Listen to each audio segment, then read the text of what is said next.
Connected cars, connected homes, what do they have to do with each other? Well, Jennifer Kent, Parks Associates, I think you'll tell us. Why don't you tell us a little bit about a recent study you've done? Sure, absolutely. So we're following the connected car market, and we're seeing quite a bit of growth in the connected car market generally. A couple of specific use cases, one being the concept of an away mode for your home. So the connected car and certain connected home systems or devices talking to each other so that when you leave your home, your lights turn off, your doors lock, your thermostat sets back, and then when you come home, the opposite. So you have that nice home mode.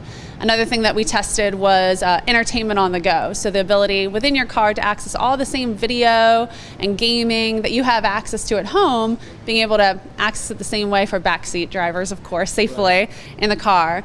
And so what we're finding is that interest at the moment hovers around the 20%. About 20% of consumers in the US with cars find those types of crossover scenarios very appealing.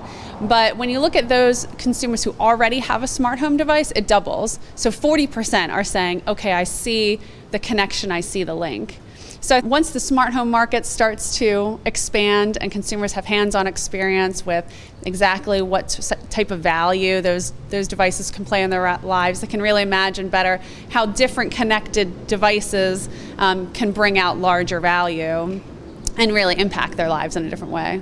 We're at the internet world here, and I think it's appropriate that we have cars and so forth in the background. But how are consumers, a lot of times these are almost teaser offers where they may have a Wi-Fi hotspot. Are consumers, are they resubscribing after periods drop, where the free starter period stops? Yeah, so we're watching uptake closely of the free trial conversion over to paying subscribers. I think there's still some more work to be done there, especially when you think of the fact that consumers' expectations are being set by their smartphone experience, and most of the interaction with apps, for instance, on their smartphones, don't cost them anything or cost them very, very little. And so while they may in the past have been willing to pay for navigation or emergency assistance when it comes to the vehicle space, well, our expectations changing a little bit there. So the auto manufacturers and others involved in the connected car ecosystem have to think larger about how to monetize some of these services. So is the data valuable?